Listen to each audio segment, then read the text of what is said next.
When you're going through hell and everything is going against you, the easiest thing in the world to do is to start thinking negative. It's easy to go through life holding on to things that are weighing us down. Guilt, resentment, doubt, worry. The problem is when we allow these things in, they're taking up space for the good things that should be there. Imagine your life is like a container. You were created to be filled with joy, peace, confidence, creativity. But if you allow worry in, it pushes out the peace. There's not space for both. You can't go above 100%. You have a limited amount of room. If you allow guilt to take up space, that's space that you don't have for the confidence you need. Most people will let their present physical results control their way of thinking. They're emotionally involved in it. They think it's an accident that the same results keep reoccurring. That's no accident. If you've got a financial problem, if you've got a cash flow problem, if you've got a marital problem, that's what most people concentrate on. If a doctor takes a photograph of your body and then tells you you're sick and shows you you're sick, what's the person concentrate on? Sickness. What's the photograph prove? The photograph proves that the person has been concentrating on something wrong to move their body into that vibration. What should they do? They should ask for help. Where does it come from? There's only one source, and they see perfect health, or they see prosperity. But the cynics don't believe this. And it's a strange thing, the cynics don't get results either. Quit letting your present results control your thinking. Don't let life change your name. Don't let it change your name. Don't you be nasty just because they're nasty. Don't you be hateful just because they're hateful. Don't you be vengeful just because they're vengeful. Don't lose yourself in your situation. Don't let your situation eat up yourself.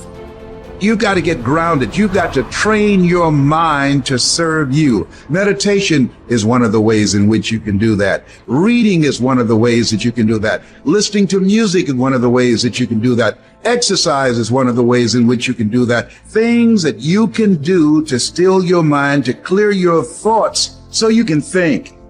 Change the way you see yourself and begin to tend to the personal details. If you trust yourself, if you believe and don't doubt in everything in you, you can do it. You can do it. When you say a situation, a person is hopeless, you're slamming the door in the face of God. There's no guarantee that because somebody is now down on their luck, they can never come back. Who can guarantee that you can't that you can't have your dream? All we need to do is we look at our dreams. As we get ready to hit the floor, I'm blessed and highly favored. Don't let circumstances turn you around. Don't let hard times turn you around. Whatever you're experiencing, you know that this too shall pass. That you have the ability to make it happen. Why? You got a sense of entitlement. I deserve this, and whatever I have to do, I'm willing to step up and to face life and grab it in a collar and say, give it up, because it's mine.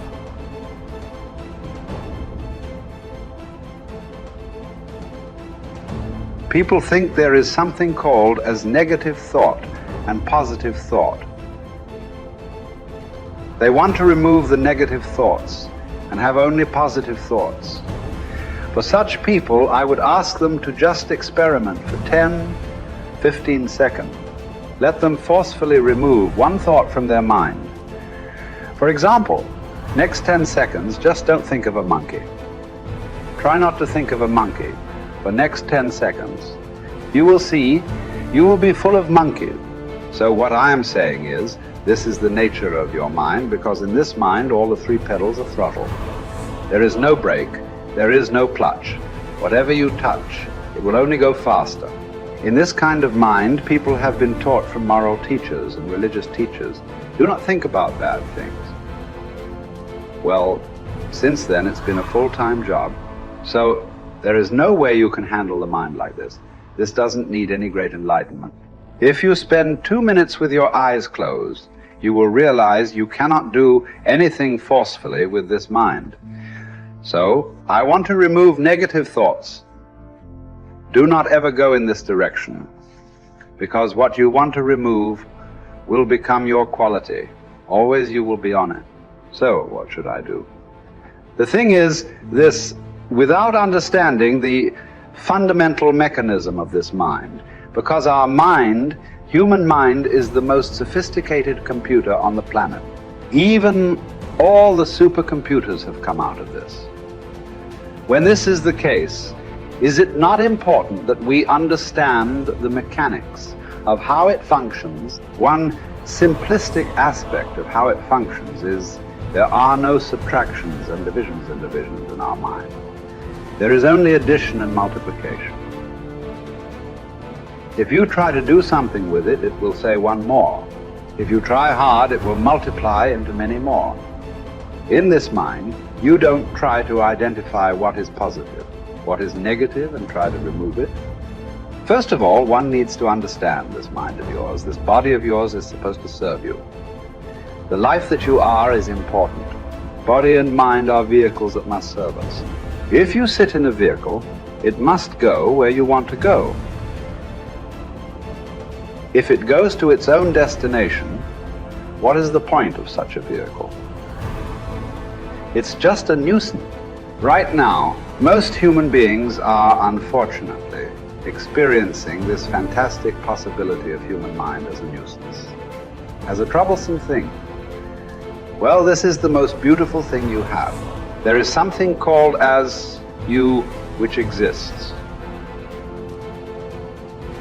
This is not a composite of all your thoughts and emotions and physiological processes. Beyond that, there is you. If you close your eyes, even if you cannot see anything, you're still there. It is through the window of your eyes that you are looking out. But if you close your eyes, it doesn't mean that you don't exist. You still exist. So beyond your thought, you still exist. Beyond your emotion, you still exist. So that you, the life that you are, this has to come into your experience. Why is it that you're not allowing that to come into your experience, which is the most significant aspect of who you are? Who you are right now, the most significant aspect is you and me are alive right now. This is it. What I'm thinking, what you're thinking is not the important thing. We are alive right now. That is the important thing. So it is important that you focus on this fundamental sense of aliveness within you. And then you will see there is a natural distance between you and your thought process. Once there is a distance between your psychological process and your physiological process, this is the end of suffering. Because there are only two kinds of suffering that human beings go through: physical suffering and mental suffering. Once you create a little space between you and your mind, between you and your body, this is the end of suffering. This is something every human being has to experience and know, otherwise thinking, I will just remove negative thoughts and I will have positive thought. All the best, it's not going to work. 100% it's not going to work, because nobody can remove it. They can avoid it for some time. So when negative thoughts come, you say whatever you want, but this is just avoiding, it's not gone. The moment you stop that, it will pop back with great force. Otherwise, it will come back in your dreams. So it's very important, first of all, you need to understand your anger, your resentment, your fear, your anxieties, the negativity that you generate. Generally resentment, anger, it is always directed towards somebody. But we need to understand this is poisons that we are drinking and expecting somebody else to die. Fortunately, life doesn't work like that. If I drink poison, I die. If I drink poison, you don't die. So we need to understand this. When I say poison, today you can have yourself chemically analyzed right now. What is your blood work? What it says, 5 minutes of intense anger. Check your blood work and see. There will be lots of negative elements in it. Literally, you're poisoning yourself. So do you want to poison yourself? Definitely not. Now the very question is coming from certain helplessness. What shall I do? Don't do anything. Just sit back and just concern yourself with something which is the life process. Maybe your heartbeat, maybe your breath, maybe just the sensation of being alive. Depending upon how sensitive or how perceptive you are, accordingly, find something. It could be a sensation in the body, it could be breath, it could be heartbeat, it could be anything, something which indicates life to you. Just pay attention to that for some time. Slowly, you will see there is a distinction between what is you and what you have gathered, which includes both your physiological and psychological possibility or mess, whatever you've made out of it. You're not bright enough. You waited too late. You should have started younger. Those are the kind of voices that we all live with. For me, our ministry was growing. We lived in a nice house we'd ever had. Driving a nice car, living from paycheck to paycheck, making it. Every night, I lay down at night, I hear the voices. Those voices are the kind of voices that stop you from buying into your own life. Stop you from enjoying the good times and believing that they will last. The anxiety and the pressure and the strength that it took to get from where you were to where you are doesn't go away, so you don't really believe it's yours. You're driving it, but you don't really believe it's yours. And you're scared to relax and really rest in whatever it is or whoever it is. And the enemy always has some sort of tool or memory or situation that he uses to terrify you, even though the good times are here and the dream is there, and the blessing is there, and the goodness is there. But there's always this haunting, nagging defiance that says, don't you relax. You're not worth it. You don't deserve it. And it's not going to last. Resting in what God has done is often more difficult than receiving what God has done. To rest in it, to believe that it will last, to believe that you will last, that love will last, that life will last, that good times will come, that things will be better.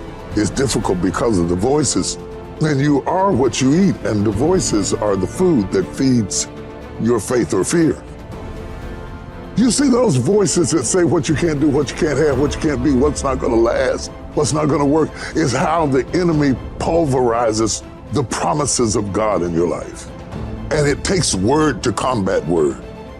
That's why when Jesus was in the wilderness and Satan was throwing word at him, he was throwing word back. And what we have to do is put word on word. I'm blessed.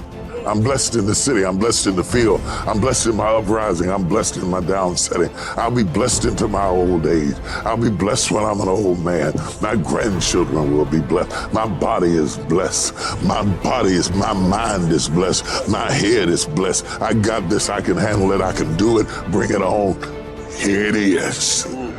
That kind of talk, saying that to yourself, drives back the other voices of negativity that we all have creep up behind us and tell us that we're not capable and we're not competent and we're not gifted enough and we're not good enough, or we waited too late, or God is punishing us.